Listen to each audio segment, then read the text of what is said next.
Hello, Katja here. And you see, I have a wooden plate and I will use a lot of chipboards and some embellishments to create on. And my products are from AB.Studio. And I have this stencil from AB.Studio 213 and with these gorgeous flowers. And I'm thinking to make like a pattern on my wooden plate. And it's a wooden plate I find on the flea market. I love finding products on the flea markets to create on. So I have a little bit of the Finnabair's modeling paste. And I will add the modeling paste in this flower stencil. I'm thinking to add a lot of texture in the background, and I was thinking to keep like that, but while I'm working during the process, because I don't really know where I will end up, so I'm adding these flowers in the background. And it doesn't need to be exactly perfect because I will add some chipboards and embellishments and a little bit more texture. So it doesn't need to be perfect. I have a chipboard 131 and it's the same like the flowers and it's just amazing.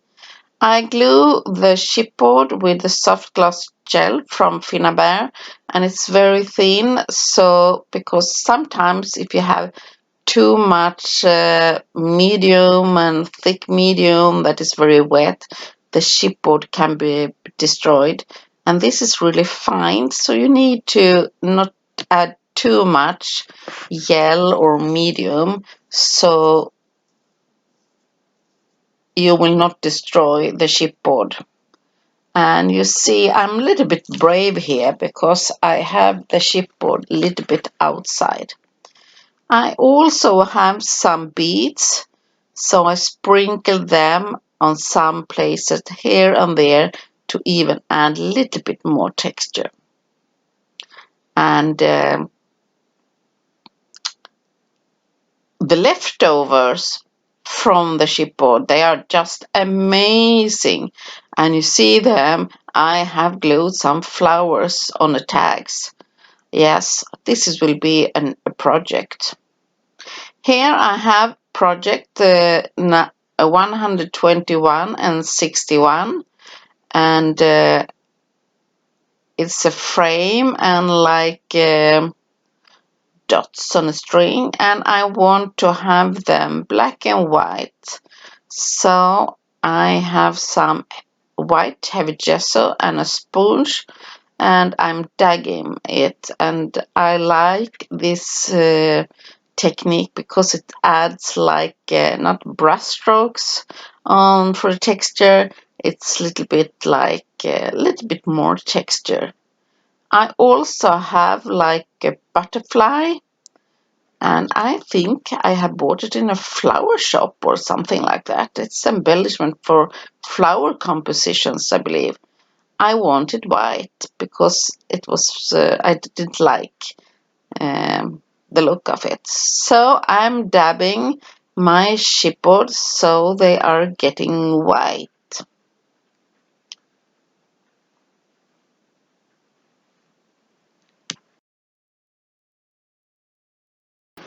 Now I'm trying out my composition a bit.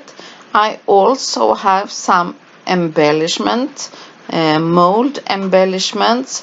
I want to make my project a bit dimensional, so these embellishments helps me to get the dimensional look and also to get like more around my focal point because it will be in the middle of this round shape. My focal point will be in the middle of the project. So to give balance, I try to add some embellishment around my frame. So I'm trying out a bit before I'm gluing how I will do. So you see me trying out, and please, if you like this video, give a thumbs up, and I really like to have a comment from you. That means a lot, and I'm reading all the comments, so please give a comment, or if you have anything to ask, do so. And please, if you like the channel, subscribe and click the bell button so you'll be sure to get the notifications when there come up a new video. Now you see, now it's time for gluing. I'm gluing with the 3D matte gel from Finn. It's a really strong gel, so everything sticks. So you see me trying out, because I want the frame be layering over the molds. So it's important that you don't have only a thin layer. You need to have like a little bit more pieces. So I'm never using a brush. Here I'm having like a silicone brush, or you can have a stick, or you even can use your finger, but I usually not using a brush, because if you forget to add the water in it, they will quickly be destroyed. And yeah, here I decided that I need to cover up the middle, and I used the chipboard piece that come with the frame. And that comes during the process that, okay, I need to do something here. And this was not a plan also. I want to add some texture on it, and it need to be fine and not so much. So this gorgeous, like a texture stencil number 14, it's just perfect if you only want a little bit texture but doesn't show so much. It's just amazing. And I have some light paste also from Finnabair to add the texture on it. And I don't really need much of the paste, only fine, and I try to go on the edges on the frames, and not too much, only on some places. There are some gaps under my composition, and the gaps, I want to add some pearls in the gaps. So I simply take the 3D matte gel, or if it's heavy body gel, and place the pearls in the gaps.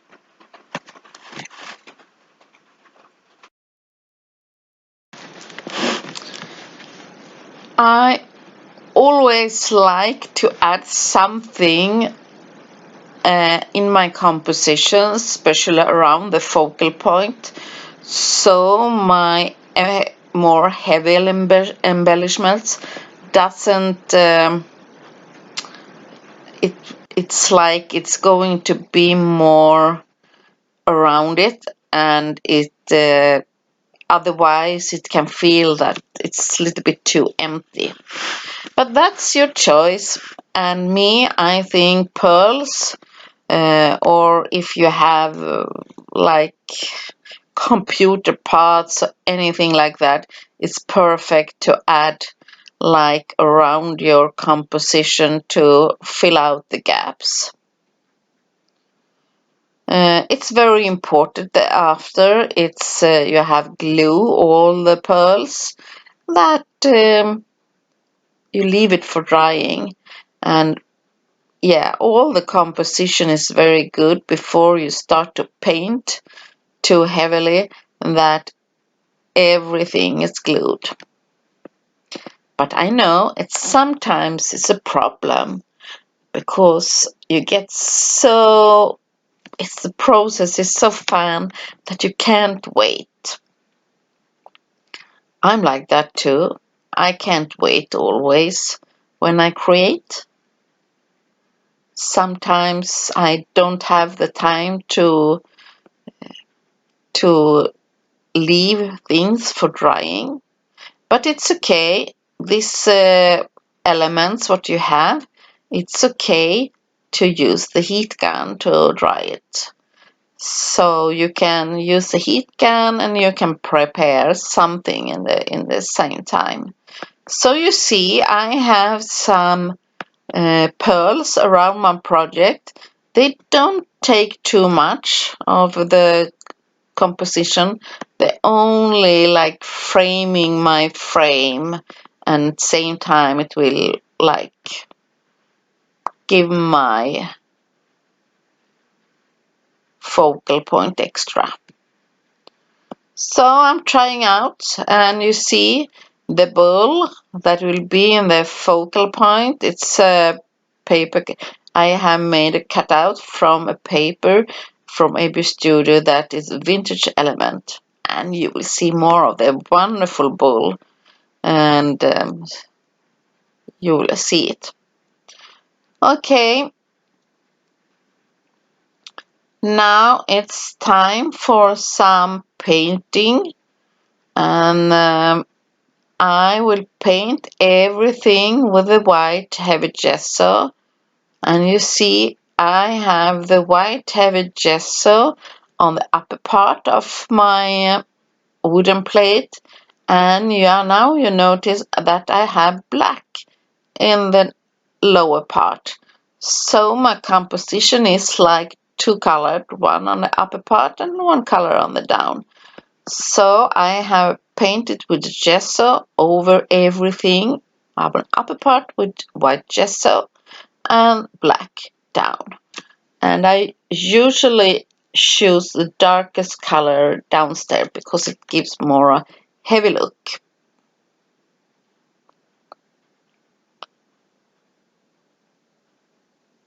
So when I'm almost ready, I decide to paint the butterfly with the black heavy gesso. It doesn't need to be perfect, but I wanted to give it a coat with the heavy gesso.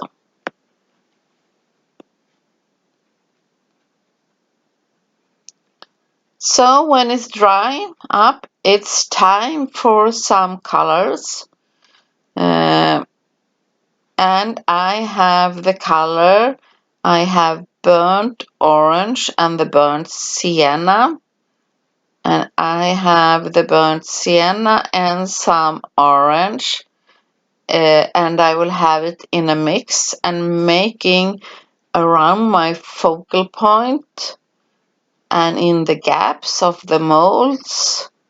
Like that, I want to have this brown and yellow. Or orange, I believe it is. You see how I do? Not perfect, not at all. I only try to find some special gaps so the color go into the gaps. And this give like a shadow effect. And I believe this look amazing already. Now, afterwards, I almost feel I should have stayed with this color. But you're so hurry up in the process, so you don't take the time to look. Because look now, I have a yellow impasto paints, so now it's getting more yellowish, and the brown orange color from the liquid acrylic paint will give like a little bit extra depth, and this is to give the frame like a framing. But I really enjoy the process, and that's the most important thing for me when I'm creating the process, because you never know while you're working how it will be end up. So that's why I'm creating, because I enjoy the process to sitting in my own minds and try to find out what the next step is. Now you see that I'm trying to make some shadowing where the yellow and the black meets. So I have been painting with the black. And here are the dry result. And now I will add some waxes. And this is the orange one. And I'm adding rich copper, I believe. And you see I'm adding around my focal point some shadowing.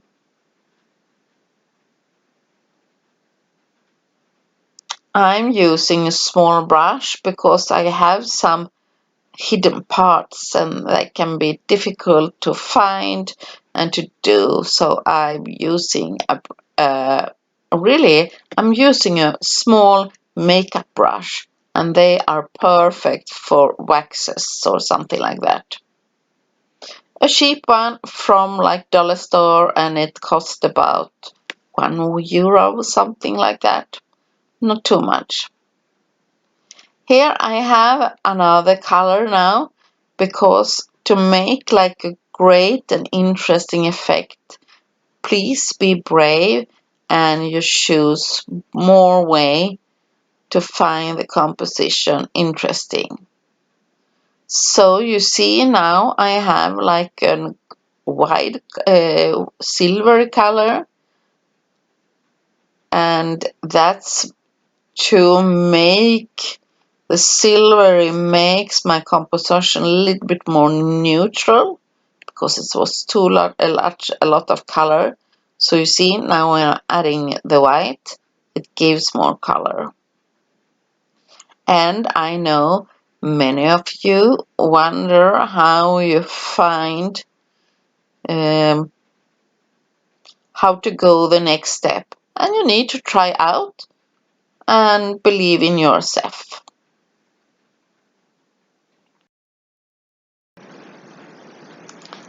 So I'm adding and tapping around with the makeup brush, and you see me here I have some metallic paint, little bit of the gold rush, the golden metallic acrylic paint from Finnabair, and not too much, I'm careful.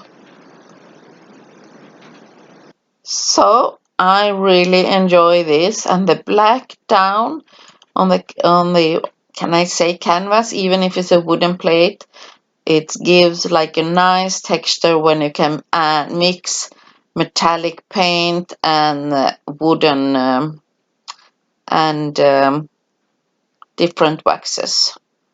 Here I have made some cutouts from the paper My Diary from Olga, and she said if you want to see this process, or you think I have a too long video, you can always speed it up and you don't need to listen what I'm saying. And you see me trying out the composition, and when I'm happy I pull my cutting elements a little bit under, because you remember it was dimensional, so it have two purposes. Okay, I'm starting to getting ready. I really love this process. Hope you enjoy my project, and that all of you taking care of each other.